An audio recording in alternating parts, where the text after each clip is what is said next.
This episode of Death Battle is sponsored by Full Sail. Full Sail University offers associate's, bachelor's, and master's degrees designed for the world of filmmaking, music, gaming, art, and tech.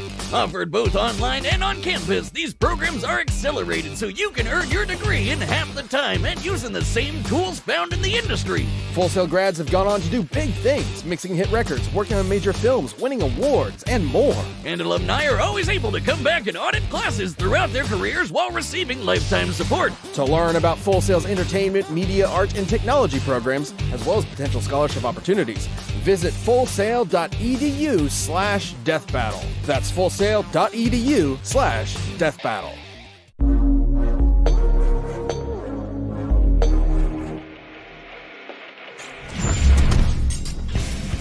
Steven Universe, a superpowered half-human, half-gem teenager. And Star Butterfly, wild child princess from another dimension. They've both struggled with their responsibilities to save the world, but when pitted against each other, whose heroics will triumph?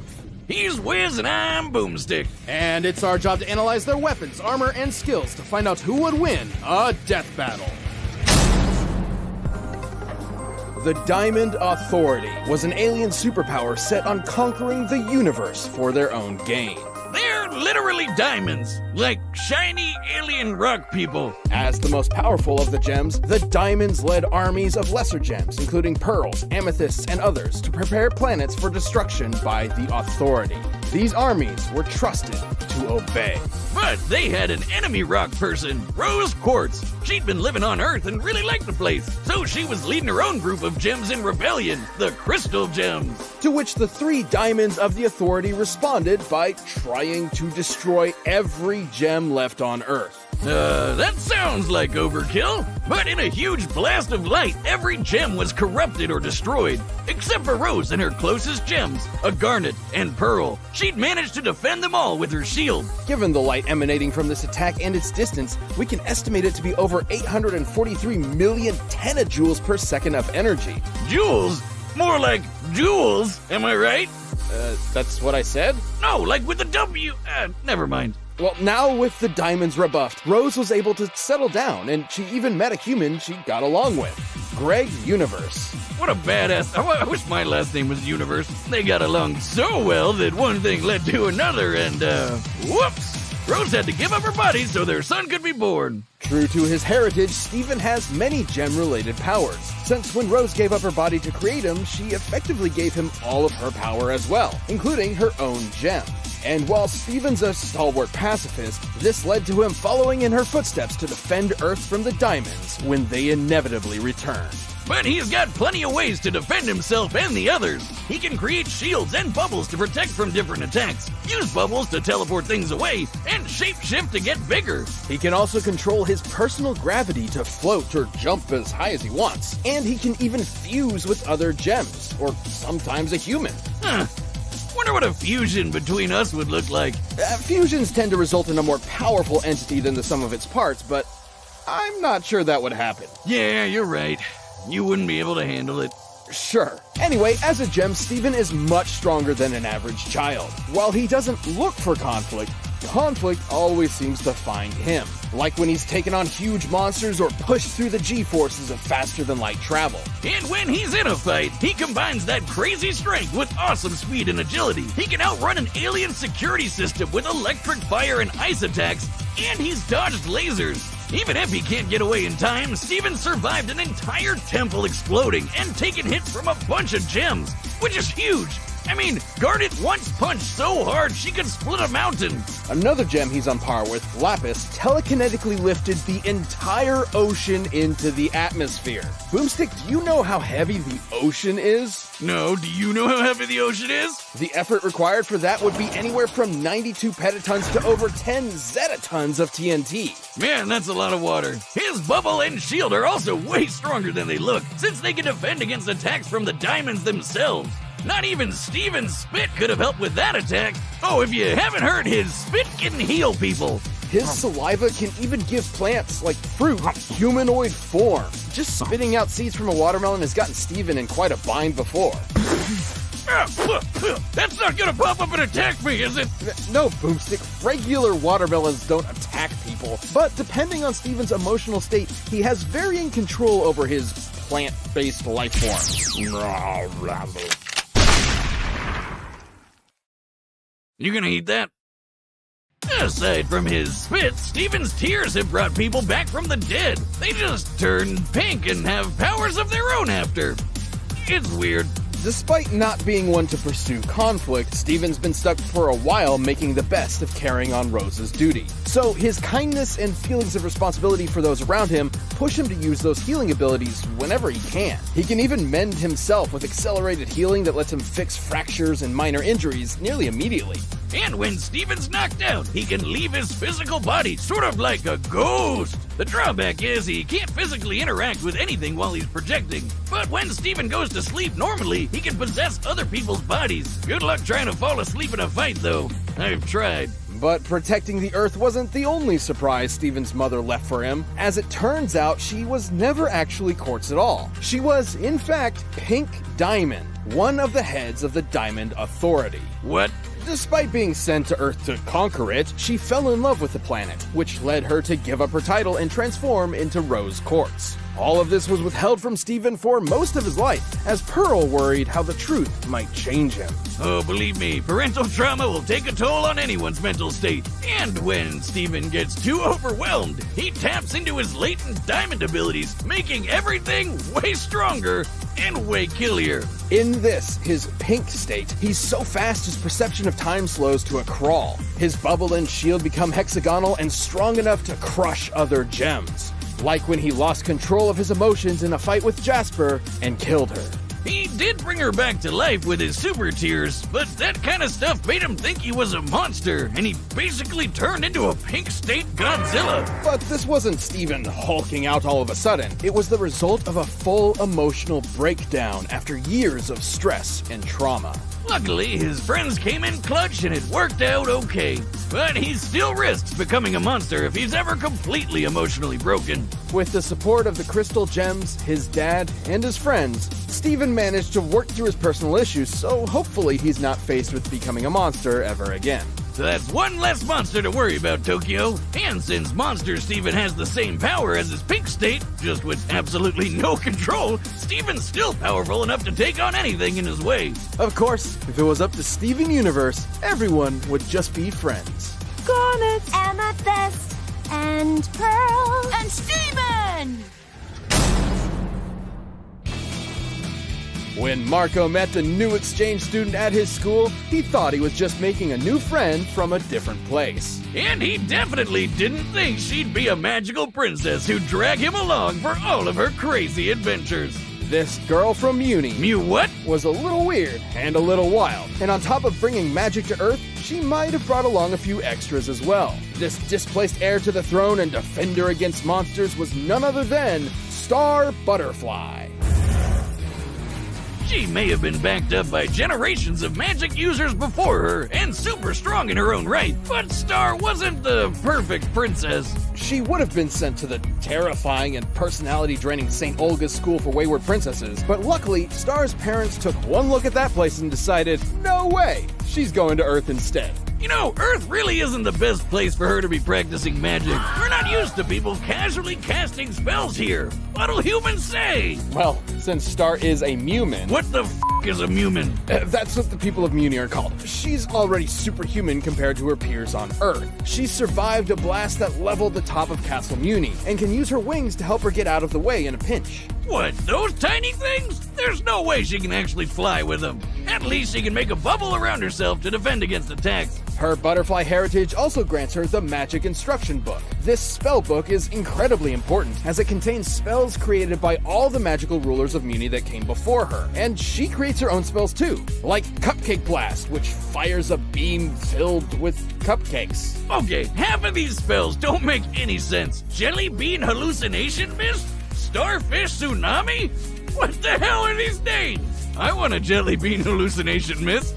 I feel like you'd pay for that at like a high-end sauna. Well, they're kind of self-explanatory. Creating her own spells does mean they can pretty much be anything. Take one of her summons, for example, which are effectively creatures reliant on magic to survive. So what happens when you combine unicorns, stampedes, and war? Oh, I know this one! Warnicorn Stampede! Now I get where Spider with a top hat came from! That Spider's one of Star's self-professed most powerful summons, with his own minigun to boot. So naturally, she can kick monsters' butts with her spells thanks to her magical wand. But she better watch out, because a lot of those monsters want to use it for themselves. Her wand combined with her training means she has some incredible destructive power. She's blasted apart walls, temples, and a throne room. Her mother even said her wand could blow up a universe, and one of her ancestors did exactly that. Yeah, Star's ancestor Skywind wanted to make something explode one day. So, why not an entire dimension?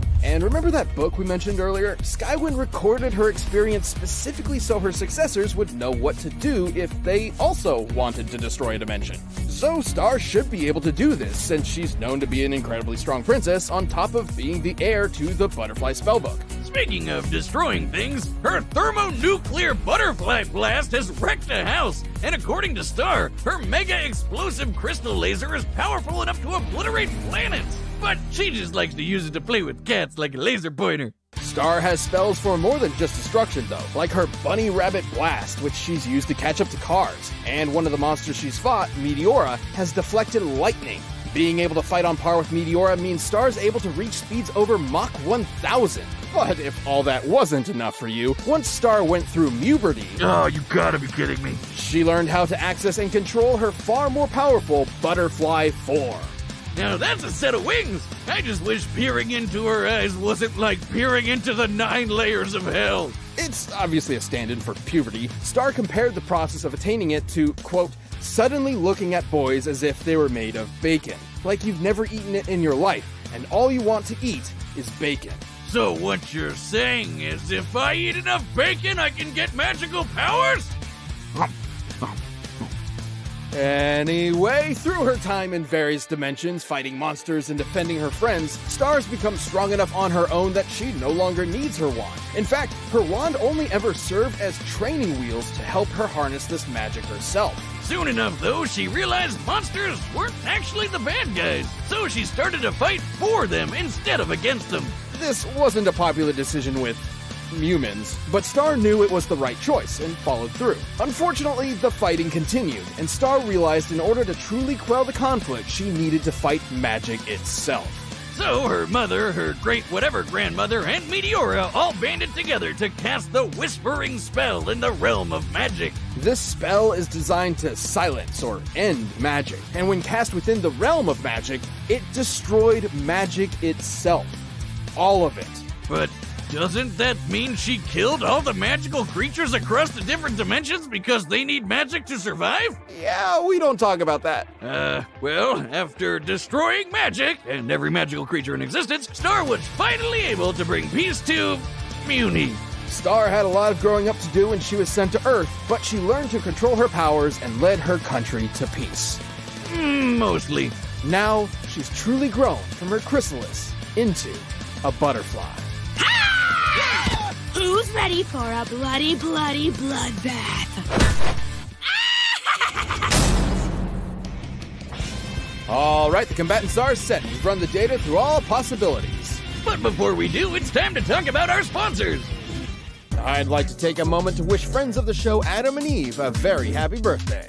What are they, like 6,000 years old? Not that Adam and Eve, I'm talking about the upscale adult boutique. I knew that. Anyway, it's Adam and Eve's 50th birthday, and in celebration, they've got one heck of a deal for you. Head on over to adamandeve.com and use the code BATTLE at checkout to get almost any one item for 50% off. Though to be honest, they have so many items available, it might be difficult to pick just one. If it's their birthday, shouldn't we be the ones giving them a gift? They'll also give you 10 free gifts with your order. That's a gift for him, a gift for her, a gift for the both of you, 6 movies, and free shipping. But you'll only get all that if you use the code BATTLE at checkout at adamandeve.com. So don't wait until you're as old as Adam and Eve. Use the code BATTLE, that's BATTLE BATTLE, at checkout at adamandeve.com. And thanks so much to Adam and Eve for supporting the show. But right now, it's time for a death battle!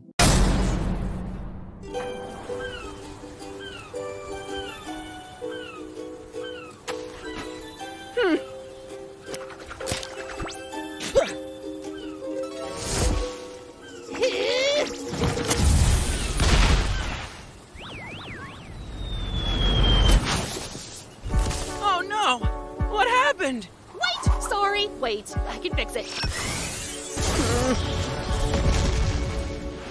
Oh. Okay, I think I have a better idea.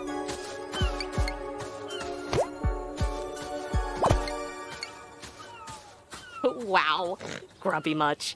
I'll cheer you up. Cupcake blast! Huh? Stop, please?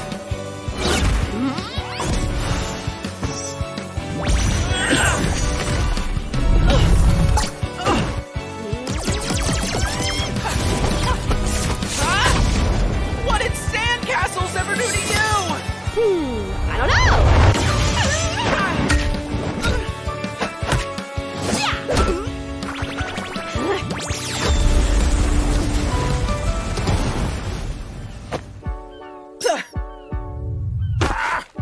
It's all right. Take your time. Check this out.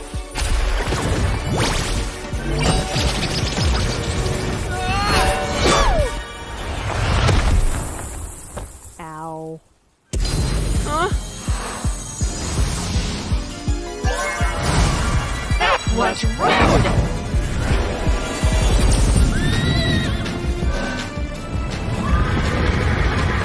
What's wrong with you? Just leave me alone!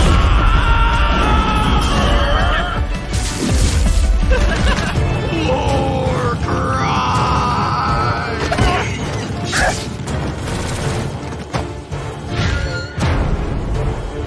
See you later, Pinky!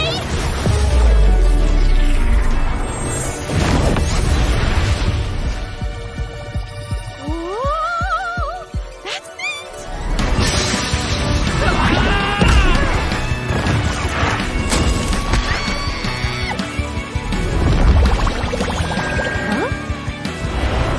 Goodbye, weird bug girl.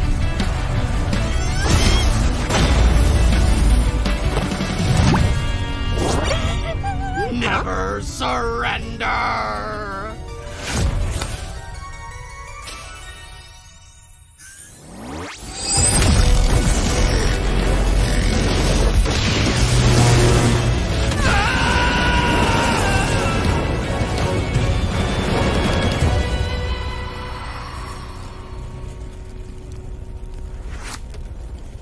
Oh my gosh. I won! KO! I don't think she won what she thought she won there. Steven definitely had a better sandcastle. With Steven's strength and healing abilities, Star was definitely between a gem and a hard place initially. And when Steven went pink, made it a whole lot tougher on her. And since Steven was an alien gem and not technically magic, Star's whispering spell couldn't touch him, but she still had the advantage in the end. Steven was physically superior, at least to Star's everyday appearance. Star could survive explosions worth a few dozen tons of TNT, but he could match Garnet's mountain-busting might. However, everyone knows this matchup would rarely ever resolve in fisticuffs. Even with how out there some of Steven's powers were, the sheer versatility of Star's magic was simply not something he was equipped to outmaneuver or overpower. Sure, his laser feats mean he was faster than Star in her lightning feats, but Star's butterfly form and transportation magic meant she had plenty of ways to work around that. Not to mention, she mastered her superpowered bug form while Steven never mastered Pink State. And she didn't even need her wand to go full power, so disarming her meant jack squat. It is possible Steven could match the power of the Diamond Trio, since Pink Diamond was able to defend against them alone. 843 million tenajoules, or about 2 tenatons of TNT, is certainly nothing to scoff at. But Star had spells that could destroy a whole planet, and probably even a universe. Pun intended. She could basically one-up any level of power Steven tried to throw at her, even if he did go full pink monster mode. Steven was pushed to the limit and gave it his best, but Star's raw power and her versatile spellcasting were impossible to beat. Better fly on home, Star. You've had a genuine win. The winner is Star Butterfly. Thank you for watching. Stay tuned, we'll be jumping into the next matchup next week. But you can always get more Death Battle right now by clicking one of those boxes right over there, and by downloading the battle music linked down below.